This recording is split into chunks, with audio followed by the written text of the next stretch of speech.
All right, today I'm joined by a squirrel. You can find them on YouTube, link below. And what follows is a discussion on communitarianism and its many facets. So sit back, relax, and enjoy. So we're gonna do a deep dive today on communitarianism. I guess we'll go over maybe some basic concepts, and then maybe we'll just talk about I don't know, like things in the news, recent developments in this area. I've been talking about intentional communities a lot, just because I do see them as a way of popularizing this ideology. So yeah, I don't know if you guys want to start off and just talk about um, how you see communitarianism unfolding in the world today. Hi, thanks for having us. I'm Jenna. This is Brien. We're in outside of Olympia in the Pacific Northwest. Washington State. Yep. Yeah, great to have you guys from across the coast. Yeah, it seems like Washington State is an auspicious place for this stuff. And Nikki Rapina also hails from there. So yeah, it seems like Seattle was a big place for this ideology starting to take foot in terms of public housing and stuff like that. Okay, so just for a little correction, it's Rapana, R-A-A-P. She is rumored to have passed away within the last year. She does not hail from here. She was living here when she discovered in the late 90s a pilot program going to be tried out here. And after much researching and talking to people, going to council meetings, she discovered it has a word most of the employees of the government and politicians didn't even know the word, but there was a guy named Amitai Etzione's book on their bookshelves when she would go and talk to these people. And that's when she had a big moment of, oh, it has a name. And this Amitai Etzioni person, he is still alive, professor of sociology and economic policy. He's internationally acclaimed. This name is not common, but because we've been looking into this and seeing all of the books that he has maybe had ghostwriters put out, but there is a Communitarian Network website, and he taught at George Washington University. George Washington University. He was at Berkeley in the 50s, late 50s, but originally he was serving for Israel in the which army? Post World War II, the Brits were still in Israel, and in Amitai's case, he's a German Jewish transplant to Palestine and was a terrorist. So there's a famous hotel that was blown up, and eventually the Brits left. And, if this is not important to you, it would be, I think, an encouragement to look into history. All of these problems that we're currently engaged in have a lot to do with the hoax of World War II and what really happened and who were the players who won World War II, and what is a bunch of Rothschild Semites doing in Palestine. So yeah, this is what Nikki Rapana ran into. Oh boy, in America, we don't talk politics or religion, and you just crossed the line. And that is definitely Jenna and Mai's world. Yeah, you cannot talk about religious genealogy or that in this world, because you get labeled in 2 seconds. People spin on their heel I don't want to hear another word. And that could be neuro-linguistic programming to set off this cognitive dissonance, but it's everywhere. And we've listened to a lot of, a couple of Amitai Etzioni interviews, and he points out, well, we're going to use shame to get what we want from public policy, and the people will enforce it themselves. And a perfect example is all the COVID, the shaming. That's what has been used. That's like a strategy of imposing all of these soft laws. And we identify that. We could identify it as a communitarian policy strategy. And Nikki wrote extensively about community policing. And there is a guy in the state of Texas, in Dallas, Lark in Texas. He's got a website. And what he would say is that you need to know about cybernetics. So Norbert Wiener was in World War II, and he happens to be Jewish, and he was using his mathematical skills to figure out how to, from the ground, use artillery to hit airplanes. So it involves some, how fast is the aircraft? How high is it? We need to dial all this in. Well, the Macy conferences in the 50s were there to say, well, we have all of this technology that we can utilize. And Norbert Wiener and some others in this conference came up with some ideas to say, well, we need to steer society. How are we going to, and this goes back to community policing, how are we going to get the society to govern itself? We don't want to be accused of being authoritarians, totalitarians, dictators. We want your neighbors to come and say, for the betterment of the community, we need you to do this and this and not do this and that. So yeah, the Macy conferences, if you've never heard of them, I know that the professional hater here is familiar with Alison McDowell, and we've had many interactions, exchanges with her. We have spent a fair amount of time promoting her to be interviewed, but if you know anything about her and Jason Bosch, you know that she is really quick to ban and block anybody and everybody. But Alison McDowell knows damn well what the Macy conferences is and thinks she owns it. But, Lark has been at this for 15 years, saying if you want to figure out what's going on, you need to look at some history, and you might want to start with the Macy conferences.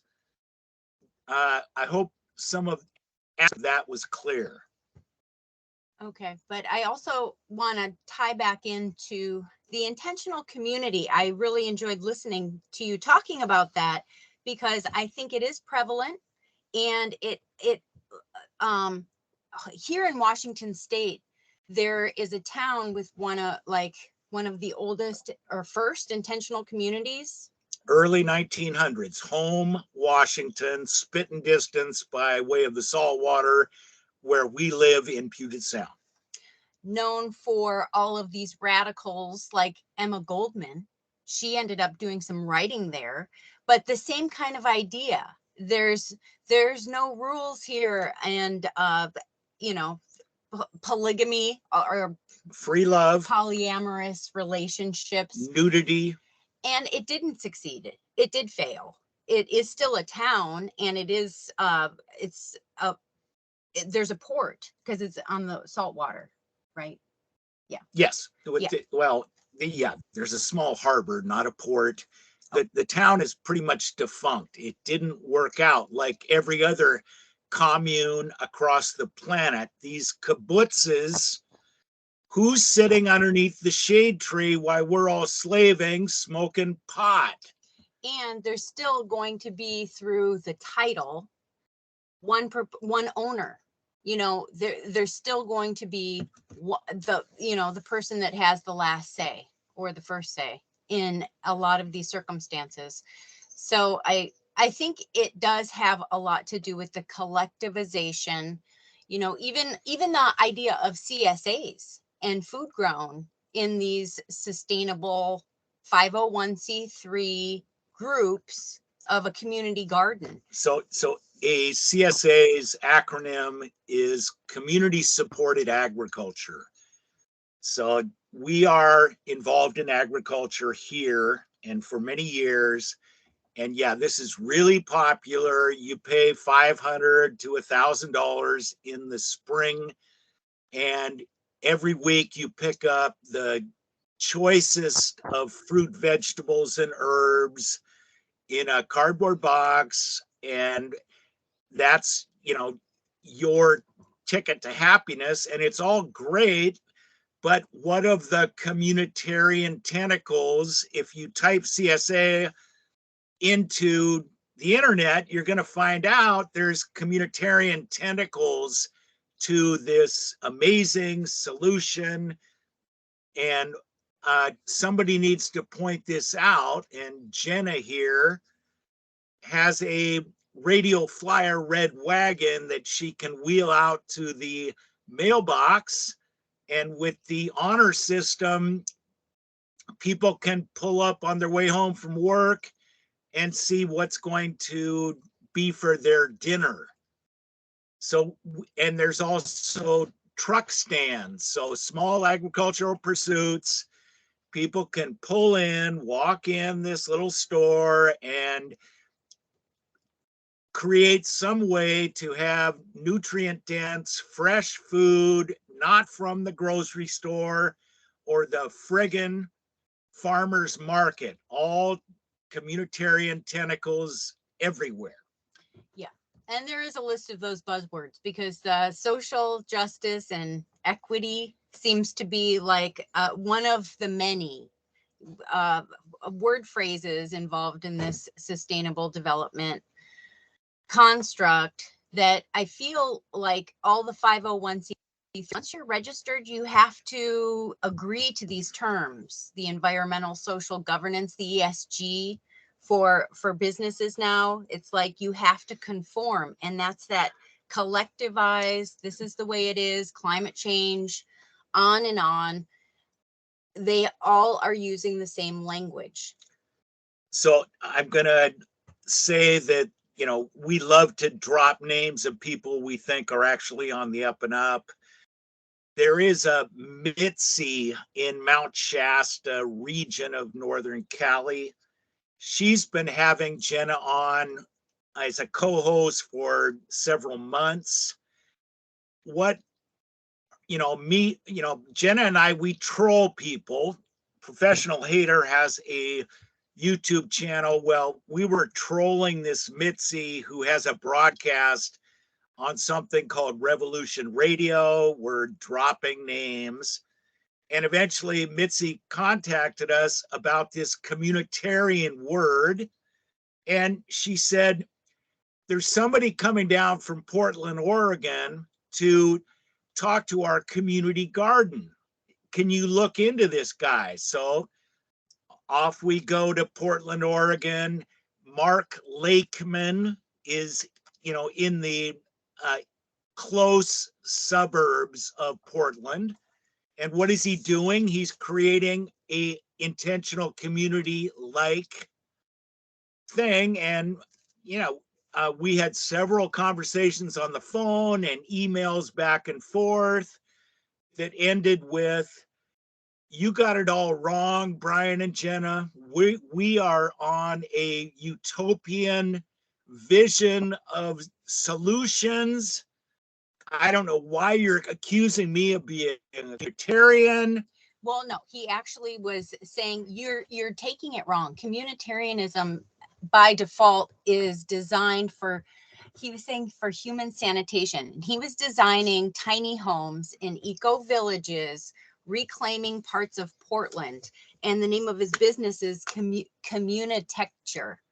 And Because he's an architect. He's an architect. So he would design the food forests and the homes and the pathways, so you only walk in a certain way. And you know, these little tiny houses were just stacked, right? No privacy whatsoever. It does not look ideal for me, or I imagine if I had children. But I think the economic aspect of housing and affordability makes it a perfect niche for him to promote this stuff. And he knew what the word communitarianism and communitarianism is. I had sent him the series of videos that PTL Media put out, and he took them in. He's like, no, you've got it all wrong. Everything that we're doing. And the one thing he mentioned was you have to think about sanitation. So collectivization and sanitation go hand in hand. I don't know. So I'm going to refer to you as the professional hater, but I just wanted to mention that if you wanted to live in a commune / kibbutz, your children are ushered out the door so that you can make a living in front of a blue screen and a typewriter keyboard. You don't have time to deal with your offspring, but let the community out in the courtyard down in Portland raise your children. And, you know, if it's decided that, well, the community is going to welcome a known pedophile, well, we've all signed up for this association where, you know, whatever you say goes, and we're part of this. So yeah, I guess pedophilia is now acceptable. Actually, I would like to touch on a few things that you mentioned. Going back, originally you mentioned Amitai Etzioni, and actually, without knowing that he was the father of communitarianism, I actually purchased a book from my local used bookstore a couple years ago called The Limits of Privacy. And I just wanted to actually like run through the lists of chapters here, because I had a bad feeling about this book, just like picking it up. I picked it up because I was like, oh, this has got to be some New World Order stuff right here. But I picked it up and I was like, wow, I actually found this book, I believe in 2020. So I was like, wow, this is actually, this was the genesis of what we're experiencing now with COVID. And like one of the first things on here says medical records, Big Brother versus Big Bucks.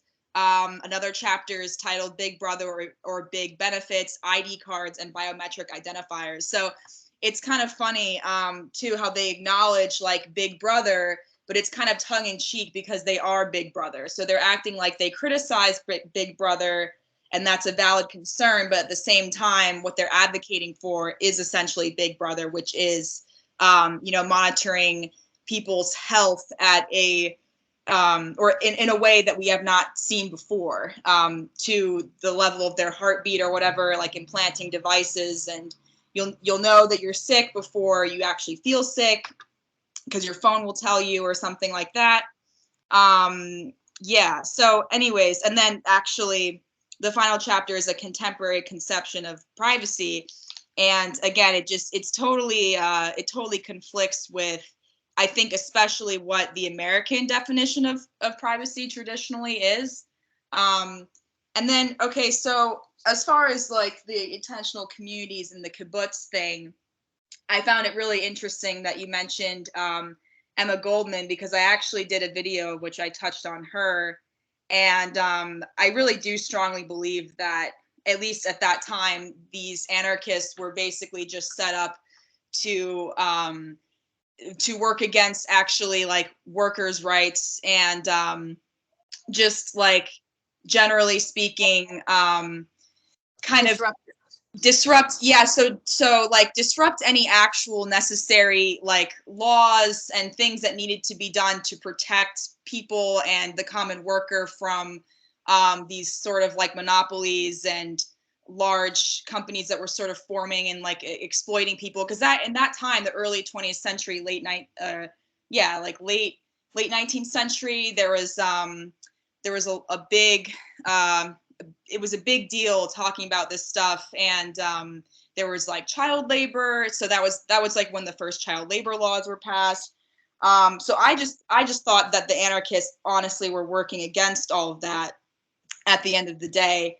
And it's just kind of interesting, this crossover with intentional community, because that, I believe, will be set up in a privatized way. I could see how these communities would be formed as private enterprises, essentially.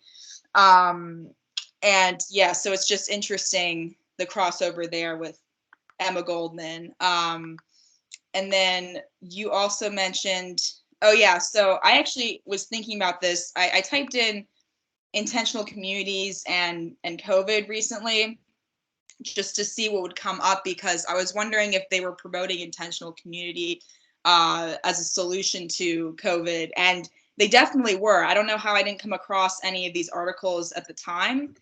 The title is called "Could Intentional Communities Be the Cure for Our Loneliness Epidemic?"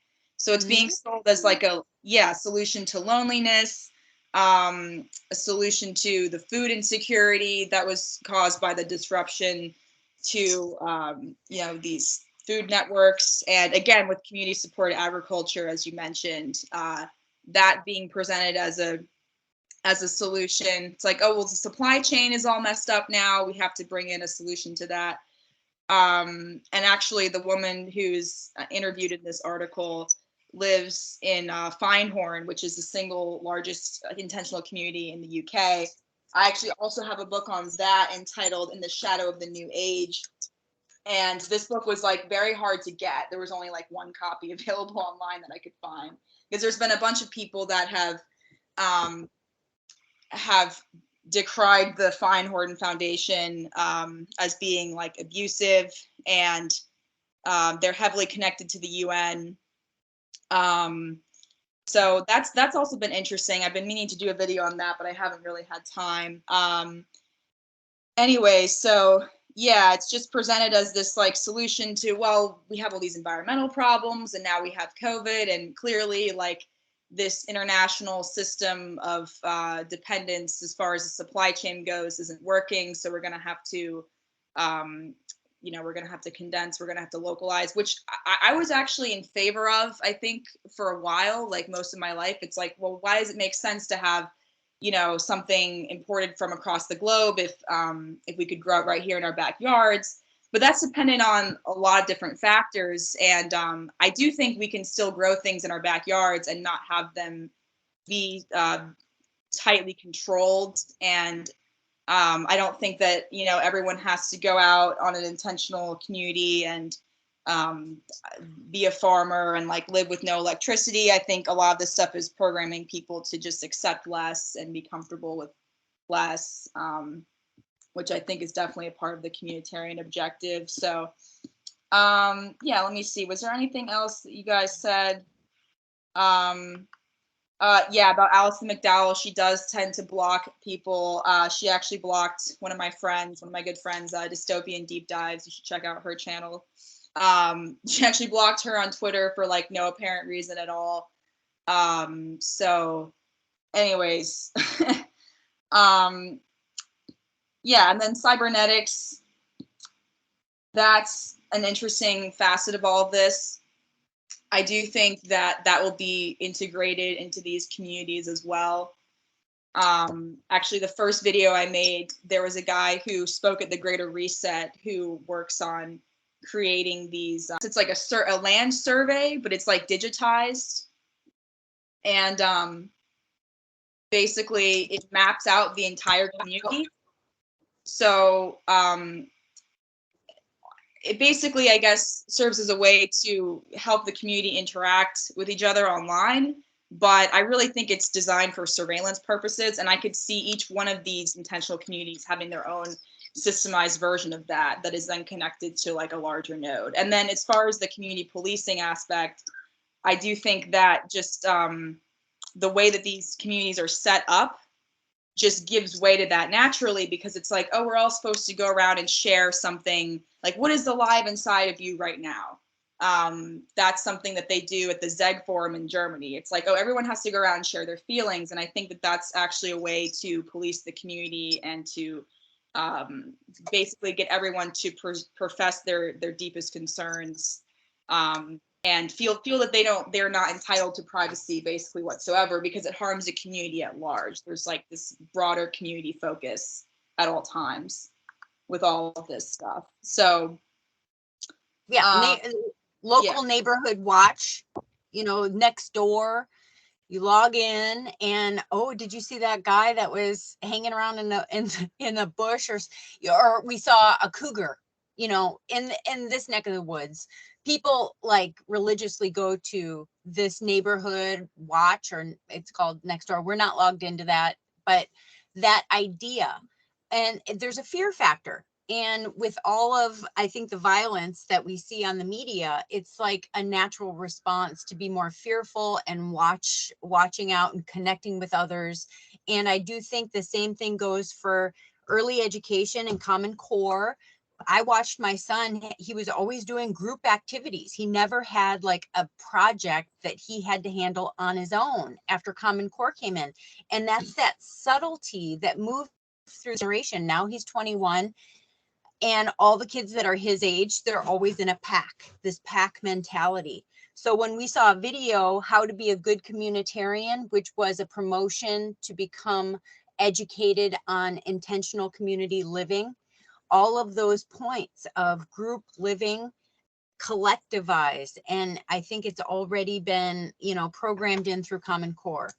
You can take said course on how to be a good communitarian and a intentional community.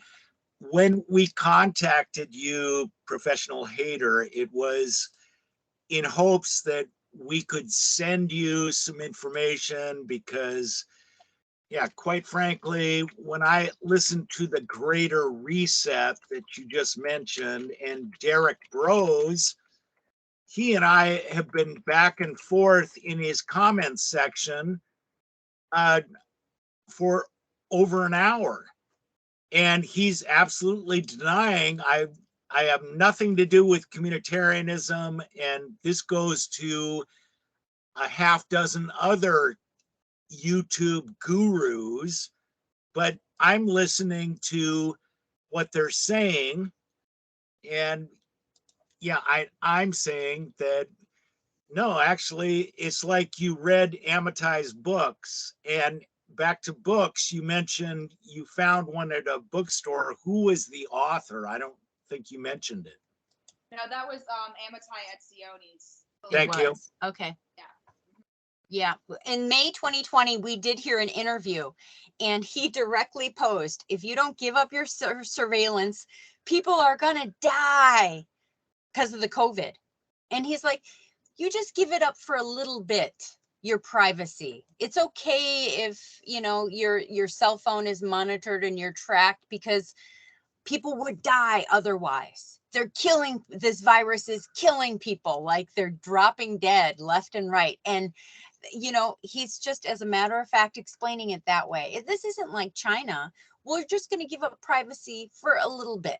And Nikki Rapana invited Amitai to a debate, which, quite frankly, your YouTube channel, I'm completely thrilled that I'm not seeing any red flags, and you have an interest in, let's get to the bottom of this. Nikki Rapana said, boy, I had so many people ask me, how are they going to implement this? But when the COVID nonsense came along, her response was, here's your answer. this is the key that unlocks the door. I just wanted to mention that. Yeah, absolutely. I find it interesting too with people like Derek Rose, because he's sort of set up as the person who's supposed to give you the solution to all of the tyranny, and yet what he proposes is that people form intentional communities, even in like places like Mexico, which I'm just kind of like, I honestly can't wrap my mind around that, because Mexico, it's like, oh, this is like land of the free here. You know, you can this stuff hasn't infected Mexico yet. And, but it's also like, you know, there's so many people coming from Mexico every single year to the United States, because there's rogue gangs, and it's, you know, it's honestly not a safe place to live for the most part. So the only way that you would feel safe, particularly as an American citizen, assumingly you're probably a little more well-to-do if you have the ability to move there. I'm not sure, but in any case, like, you would probably live in some sort of privatized community there that may be more safe than like the community around you. And I feel like it has a very neo-colonial vibe.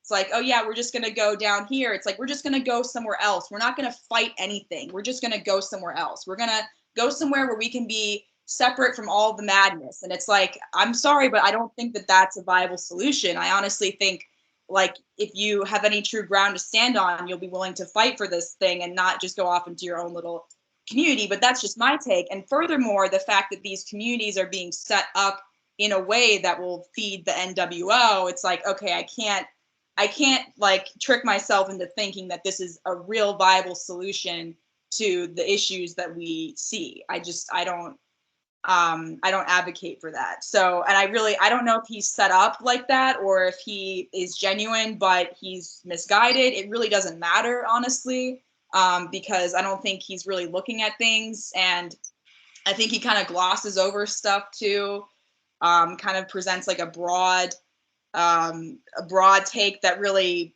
you know, ends up not being very meaningful at all. So anyways, yeah, I just thought that was interesting as well. I will throw in, we're surrounded by deceptive people like the before mentioned Derek, and I believe Allison and a variety of others. These are our gurus that we're supposed to follow. I'm questioning that, and I'm just hoping that we can send you some more information, and that you will believe that we are credible. We are not out of Tel Aviv, Israel. No. And, you know, Jenna has a YouTube channel that is called A Space Squirrel, spelled squirrel without the U. No, SQIRL, Squirrel Girl.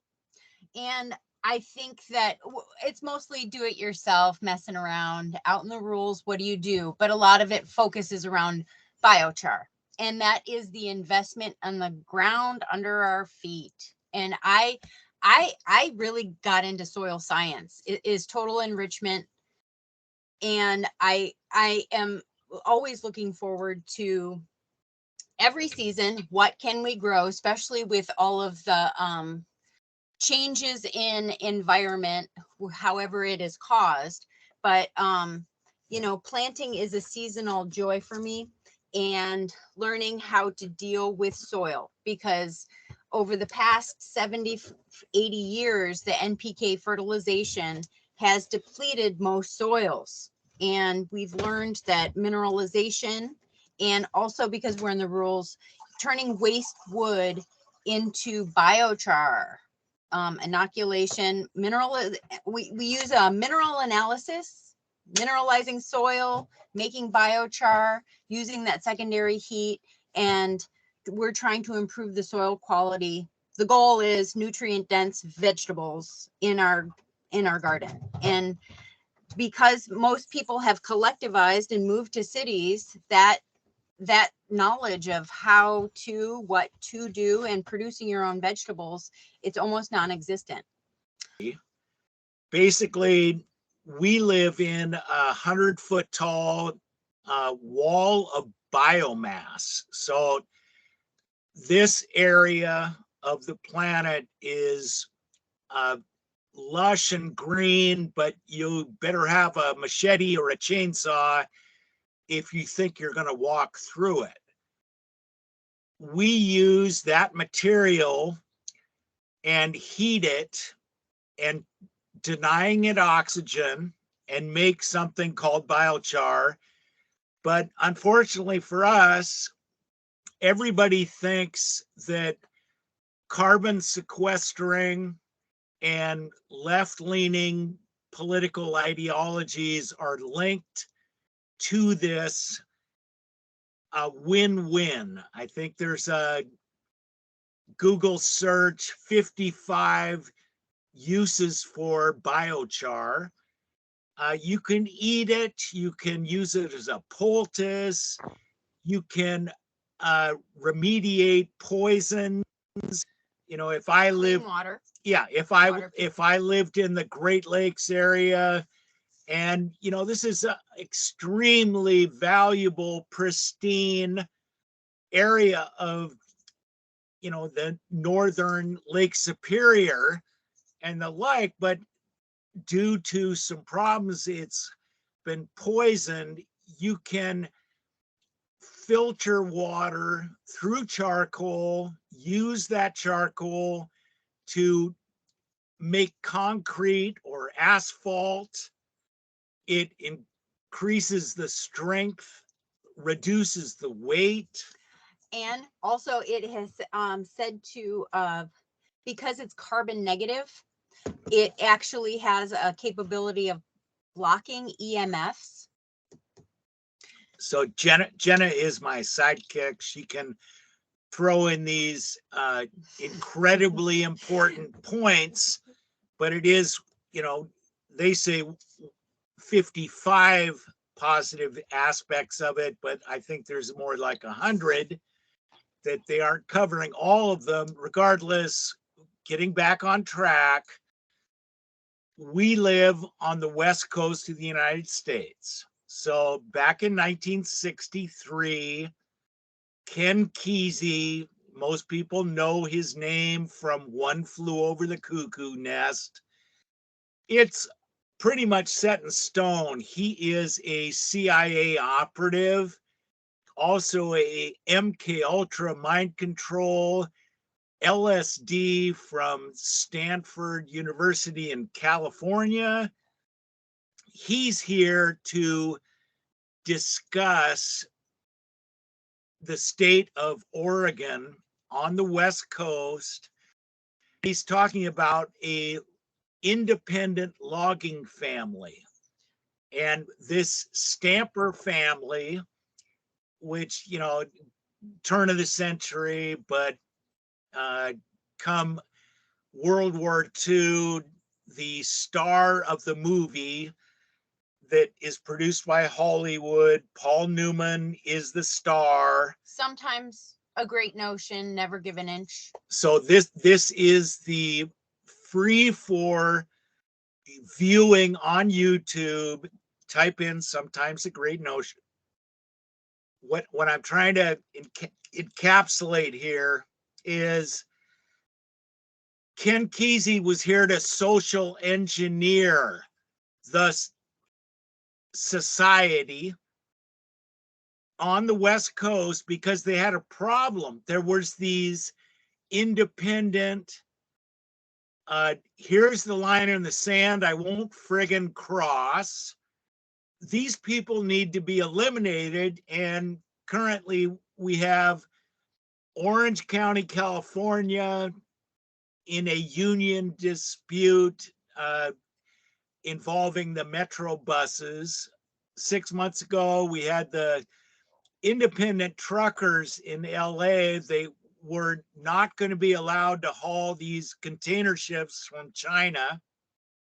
Weyerhaeuser, which is not just based where we live, but all over the country, they are a big time logging outfit. They're all on strike.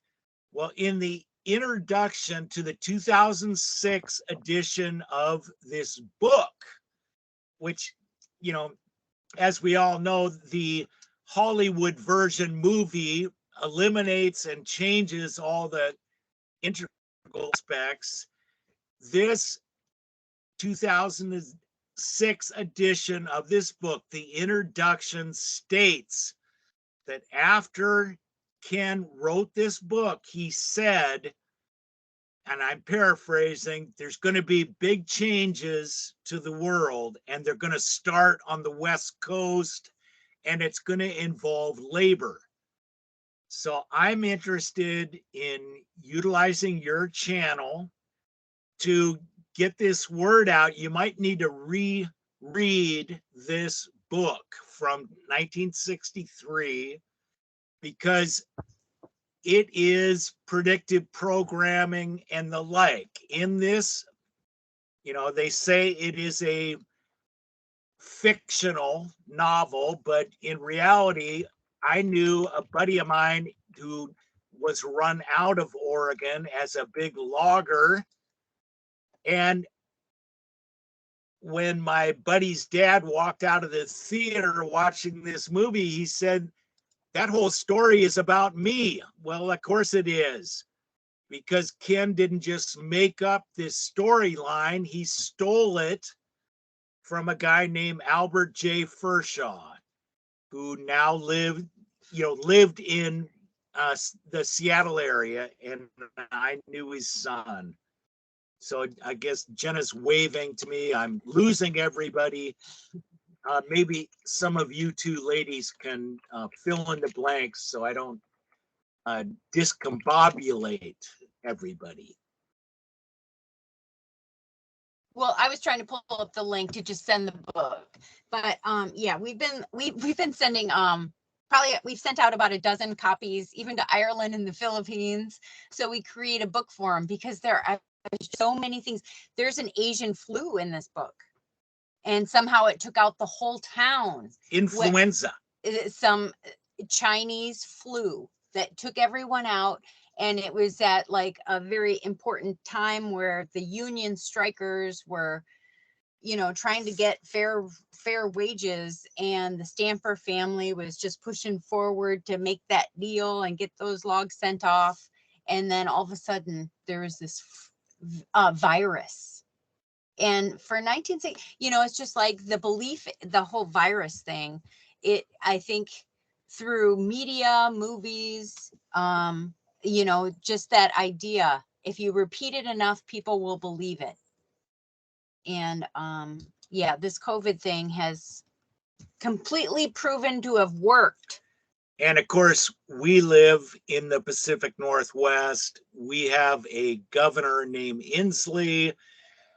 In this book is mentioned, we're all in this together for the common good. This is our governor stating just what was in this book. So yeah, that and the virus. I mean, how many people in 63 said, oh, of course there's a Chinese bird flu that wipes everybody out in town?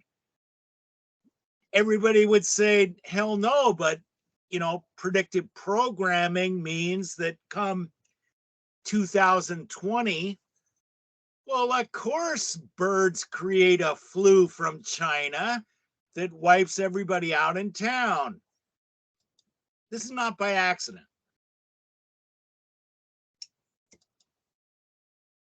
So I see, I'm just looking at some of the links that you share in the chat. And yeah, I'm just revisiting the Foundation for Intentional Communities, Becoming a Communitarian 5-week online course here.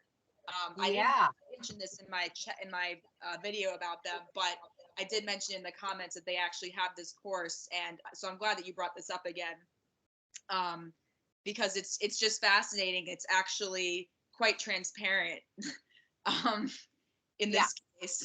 Ambassadors for the future, and the consciousness is going to come from us. That self-entitlement is over the top.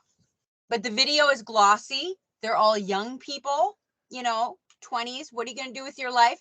become a communitarian. I know. I think it actually really speaks to me because after I graduated from college, I was like, I don't really know what to do with myself. And one of the things I was thinking of doing is doing the WOOF thing, yeah, WOOF or whatever it's Sure. called, Sure. which I don't think is inherently communitarian, but I think I was definitely kind of like teetering on the edge there.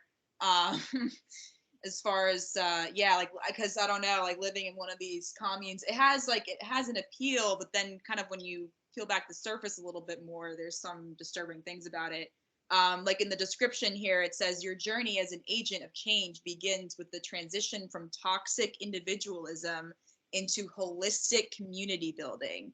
Becoming a mature, engaged, and embodied steward of the commons provides you with profound meaning and contributes to much needed cultural transformation. And that's interesting too, because I don't think that they'd be able to get everyone to live on one of these things. But what they can do is sort of use them as like social experiments that they can then take out onto the broader population. That's been kind of my theory, because a lot of these intentional communities have their roots in sort of like psychological experiments, or sort of set up with like a behavioral psychology framework. And that's kind of where the cybernetics comes in as well, because that's supposed to train people to become like the ideal human being. Yep. So yeah, it's just interesting. And then again, like with the Greater Reset people promoting this stuff, it really makes you wonder. It's like they've sort of taken everyone who is dissatisfied with the status quo and the COVID rules, and ostensibly like the communitarian ideology surrounding that, and sort of just rebranded it and given them a different version of communitarianism. Yeah, I think we had listened to you talk about something, bringing up the nonviolent communication. And I myself, I have been, I was in a work situation I worked in a sewing studio making organic bedding, and we have a big group, and there was an incident. Then all of a sudden the handbook came in, and they had a counselor come in to, speak to all of us about nonviolent communication. And I did look at that handbook, and it came out of Israel, believe it or not. But one of my coworkers ended up wanting to get certified so that she can be a third party negotiator to conflict, and conflict resolution. And that's like that scheme of, we've got this problem and this is how we bring it to light and elevate the consciousness and I don't know. It's just, I think neuro-linguistic programming is what comes to mind. I'd like to chime in here. Said Jenna's close friend who decided, well, I need to find out about conflict resolution. I think I'll take the course. At one time, she lived in a living situation for a private entity. Well, she got the boot. Now she lives in a county south of us. Originally, she would have t-shirts with community right across the front of her sweatshirt. And I called her on it, and she said, oh no, community's the thing. She goes down to this rural community. I hate using that word, but regardless, and she is attacked because she's not vaxxed. When grandma gets sick, everyone in her so-called eco neighborhood is accusing her, well, you did in grandma. So yeah, she has been up here with a renewed interest in this whole subject. And like I said about Nikki Rapana, now we know how they're going to do it. So I wanted to bring that up. But in the world of intentional communities, if you've heard of Albert Bates and the farm in Tennessee, we know that he co-authored a book called The Burn about biochar. And in his, description of the utopia that he is involved with in Tennessee at the farm, he's boasting that, we got Wi-Fi blaring onto all these children right through the walls of all these little huts and tiny tents. So this is not the answer. Living in an intentional community and this leads to, Larkin, Texas, who, if you're up for it, he would come on and try and fill in some blanks as a 15-year long researcher on the communitarian subject. He's saying it's techno-slavery. Every cell phone, every Wi-Fi connection, you're signing up for Facebook? Are you joking? This is all surveillance. I mean, we, live in the hometown of Amazon and Microsoft. So I've known several people that made their fortune working for Microsoft. Do you think they have a cell phone or an email? Hell no. They know what this techno slavery is up to. They're going to take their money and run and keep their mouths shut. I thought I'd throw that in because I'm saying again, Lark would welcome an hour and a half on your channel, because you've never met a person more frustrated with his 15 years of calling into RBN, Republic Broadcast Network. He was a host there, on and on. Mardo's in the UK, Shy in Israel. All these broadcasts. Lark, you should talk to this guy. Maybe we could make some headway. No, it's technocracy. That's the boogeyman from some space aliens that are electronically creating this nightmare and pinning the tail on the technocratic donkey. At Lark's age, he's a little bit older than me. It's extremely frustrating, but I think the professional hater should probably take him up on an hour and a half. Oh yeah, absolutely, I would. If there's some way you guys can put me in contact with him, that would be awesome. Yeah. I do think the technocracy aspect is crucial because it's definitely groomed people to police each other, police their speech and what's okay and what's not okay to say on the internet. So I think, yeah, that's a perfect example of a way to spread this belief system, sort of groom people who are sort of just there, maybe innocently posting photos of, their lunch or something like that. The sort of being subsumed into this broader surveillance network that isn't just limited to the NSA or whatever, but actually just their peers, and being swept up in cancel culture or whatever you want to call it. So yeah, I do think that the Internet of Things and technocracy is a crucial aspect to this. But even with nonviolent communication, that sort of thing, you don't even necessarily have to use technology, but you just have to integrate the community in a way in which people don't feel that they're allowed to withhold anything. They feel that they have to express their, quote, deepest selves basically at all times. I actually saw a really funny article titled, there's a blog, or I guess it's a website or something, called Reductress, which is sort of like The Onion. And the fake article title is called "How to Ditch the Small Talk and Make All Your Conversations Intimate and Weird."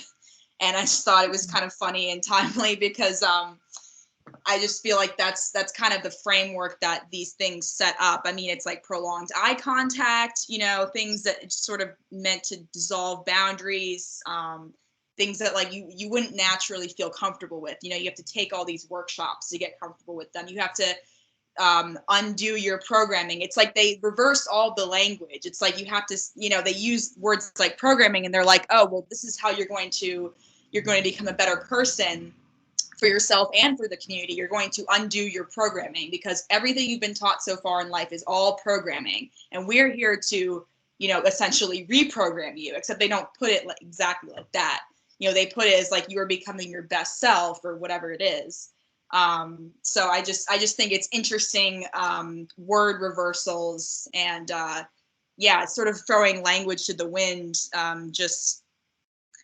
which I think is, I mean, it's very like Fabian socialist, like very, I don't know. And that's also like the anarchist piece of this too, is like, I just feel like that's thrown in there to disrupt, but not necessarily actually push people towards a better new beginning. It's just supposed to rearrange the power structures, essentially. The Hegelian dialectic, you know, we're going to see your problem and we're going to give you how we deal with your problem that we created. Well, just highlighting. It's just like, are you set off by a polyamorous relationship and we putting hands on you? Well, that's your problem. And this is how we'll deal with your problem. It's sick. Yeah. So, exactly. So in an effort to utilize the shameless promotion of people that we are interacting with, there's a woman named Shannon Rowan. She is in Northern California. She wrote a book, Wi-Fi Refugee, and The Plight of the Modern Day Canary. She's EHS, which stands for electro hypersensitivity or something like that. And the book is essentially a collection of stories of all the people that she's met on her journey since 2014 of completely like being disabled. She couldn't do her career as a photojournalist. She couldn't do any, she still can't live with a refrigerator. So that reality is something that needs attention. And the reason why I brought her up is, you know, I contact her and say, so you're up against a technological nightmare. What if communitarianism cannot be implemented without the technology? So we need to get to the bottom of this. And in my world, we could drop kick a huge amount, if not all, of this technology. What would be wrong with a 12-year-old paper boy delivering it's a Russian word, samizdat. It's a newsletter. Jenna is from Lithuania. There's a video where some guy has a greenhouse and a water pond in it. Well, you drain the water out of the pond and then you lift the pond liner and you go down to his printing press. Where is these leaflets coming from? They couldn't find it, but Lithuania has a long history of resistance to this nightmare that we're living in, and that's kind of why I contacted you, Professional Heater. That's awesome. I had no idea.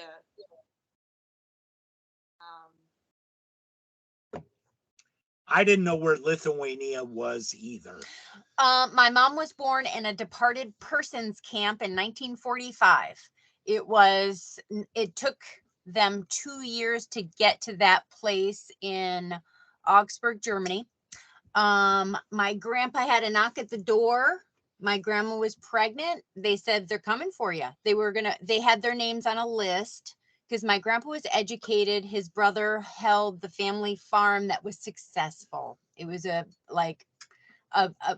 lots of acreage. They produced a lot of grain for the area.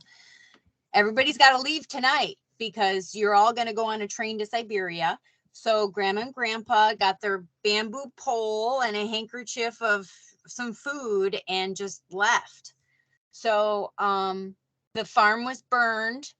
My grandpa's brother and sister went to Latvia, and they ended up speaking more Latvian than Lithuanian. So they I've had some contacts on Facebook, and they're like, well, we don't speak Lithuanian anymore, so we can't really talk with your mom. So I've been meeting my second cousins through the internet. So it's actually kind of cool. But I think that my family coming over, they wanted to hide the fact that this happened. So there was just no open discussion about what happened, and talking about that, the outcome was admitting some sort of weakness. So it's been a long time before these stories are coming out. But I did want to bring up, there is an author out of Chicago, Ruta Sepetys, who's been collecting stories. And she collected a whole bunch of stories and put together this fictional novel about all of the Lithuanian families and what happened, because it was a third of the population that disappeared. So, the Ukraine is big on the news. Everybody dismisses the breadbasket of Europe and Russia, but these people be growing food. Jenna and I are interested in this biochar subject. Perhaps we can take it up a little more extensively, but Jenna, whose parents had transplanted to Chicago, Illinois, and grandma and grandpa were next door, the subject would come up and grandpa would start to talk about the history, and grandma would say, I'm paraphrasing, we're not going to talk about what happened in Europe. We are now Americans and we're living the good life. We got a television and things are much better.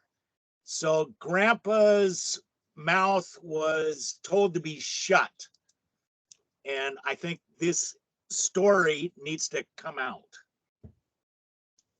Yeah, glad that it's coming out now. I mean, I can understand why they'd be, ashamed of it or just wanting to move on, but it is important to acknowledge the past and, use that as our part of our framework for analysis. We don't run into that situation again. And let's mention the Holodomor and Ukraine. Yeah.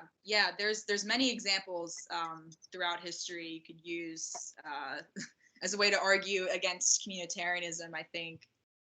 I just wanted to comment because there is a big difference between what communism has evolved, changed into, and the distinction of beliefs. And that's in the mind. And I think that there is a religiosity, ascension, the New Age movement is an element of that, the anarchy, the Marxism, like that far lefty attitude. It's also kind of morphed into a belief, and the belief in climate change or the belief in the COVID scenario. I think that's where it's more than just communism. And I just wanted to mention that. Yeah, actually, I think that I was looking at Lark's website, and his article "Lark on Communitarianism" actually I think gets it pretty well, because it is a conglomeration of different things. He lists utopianism, altruism, Kabbalism, Talmudism, nihilism, synarchism, obscurantism, utilitarianism, industrialism, progressivism, neoconservatism, neoliberalism, syndicalism, humanism, transhumanism, scientism, utilitarianism, Darwinism, Malthusianism, credentialism, and careerism. Oh, and sorry, there's more. Discordianism. Yeah. I could go on. So, I mean, I think, yeah, it's true. It is more than communism, and people try to spin it that way.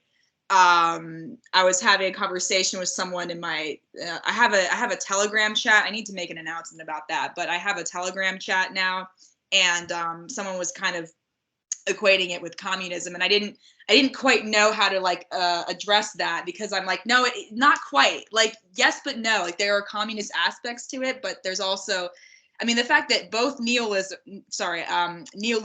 and neoconservatism are on this list, I think that kind of says it all, because the conservatives are set up as like an antidote to the communism, and the liberals are set up as an antidote to the, I don't know what you would call the conservative side, maybe like hyper capitalism or something like that. At least how they want to present themselves, not necessarily in terms of who they actually are, but and again, it's all just the Hegelian dialectic. Like, really, they're working together on many different issues. So to capture an audience, to get people to fight. Exactly. Yeah. And I think it's interesting too that syndicalism is on this list too, because I feel like that really fits in with the intentional community thing. And I find it interesting. Yeah, Brien was talking about, oh, you're going to be sitting on your laptop and you're not going to have time to take care of your kids. The community is going to take care of your kids. That's something, I mean, I found like slightly appealing about these places. Is it's like, okay, that would be nice to have like free childcare. You know, childcare is very expensive and whatever. But it's like, at that point, it's like the child doesn't necessarily belong to you. And being on a computer too, that specific thing, it's like they make it seem like, oh, you're going to live on an intentional community and you're going to be like farmers, like full time. And it's like, no, not necessarily. Like, you're probably going to be working from home, because these communities are in isolated places where there's maybe not a lot of jobs, and so you might actually be working from your computer most of the time. So you're going to be like a techno slave at the same time. And then your kids won't necessarily belong to you, you know, they will belong to the community at large. And then I feel like they bring up, so I have a background in anthropology, and I feel like they bring up examples from like early human history or other societies in the world that have different child rearing practices, and they bring this up as an example of, this is how humans are truly meant to be. This is what our society would look like if we actually cared about each other, etc. They try to use the scientism, again mentioned in this list, as a way to re-engineer society and present society as it currently stands. Well, this is unnatural, this is bad, we shouldn't be doing things this way. But it's very deceptive. You know, it's not actually presented as a way to make childcare more affordable or any of those things. Well, I do want to say how much of the community influenced my life about 6 years ago. When Wi-Fi hit into the public schools, my boy came home, age 12. Mom, when I go in the computer room, my arm gets numb and I have vertigo. The ground shakes. And I'm like, oh, okay. So I tried to get through to the school to get him out. And that's when I was just starting to realize. I read Sam Milham's book, Dirty Electricity, and started asking questions. So ultimately, within a couple months, I pulled my son out of school, because in every class with Common Core, the testing was done in the computer lab because it was all online. So here it is, these like 10, 11, 12-year-olds on the report card, they were digital citizenship graded. There was math, English, blah, blah. Digital citizenship was on the report card. And just seeing those words, I felt violated, because, you know, this is just me realizing what public school is, and it was just in my face. But after my son was pulled out of school at that age where he really wanted to be with friends, that's when he started running away to school, because he didn't want to be away from those people. And we lived on a farm, because he was kind of a ratty kid, shit-faced. He was kind of dirty all the time. He just didn't care about it. He got a whole bunch of neighbors to call CPS on me for taking him out of school and limiting him from internet use, because he was also becoming a video game addict. And it happened. I was under investigation for 6 months from the community, worrying about my parentage and the fact that I took him out of school. They were worried enough to have like the van come down my driveway, ready to put him in the van and take him away because I had my own personal views. And it took a while. Like it was 6 months where I was still under review for being a bad mom. So that's yeah. I'm so sorry to hear that. Just because yeah, unhealthy relationships to technology, and you were trying to rein that in as a parent, and not wanting him to participate in that in school. I think that should obviously be allowed. Hardly a cause for concern whatsoever. In fact, I feel like it demonstrates that you're a good parent. But when you have one standard for everyone, what normal or whatever is supposed to look like, then yeah, and people come after each other. So yeah, that is one example of community policing. It's very much a problem. Can I share a good story, a feel good? The neighbor called the police and said, "Oh, I think somebody has stolen some money from my house, and I think I know who did it. It's this neighbor kid, Jenna's son." So a sheriff out to our property, and he met Jenna and said, young 13-year-old, what were they doing? They were weeding the carrots. Planting peas. Or whatever. But the sheriff said, "Oh yeah, I got kids of my own. This is going to go into my report. You as a mom are trying to, steer this boy, and, the accusations from the neighbor, maybe they aren't entirely valid." There you go. Well, I'm glad you had someone on your side.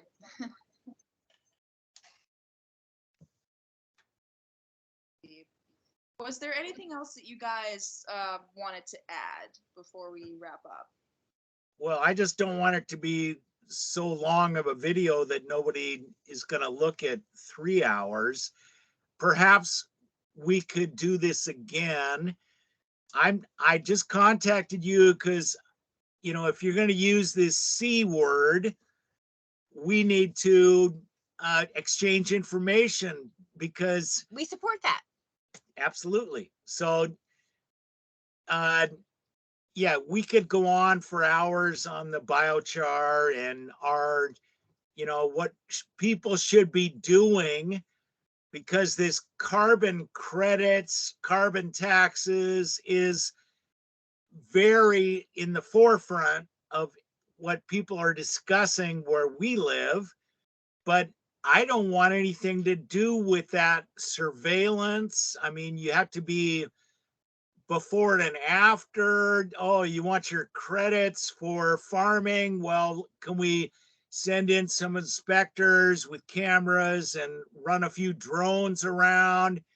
Hell no, I'm not interested.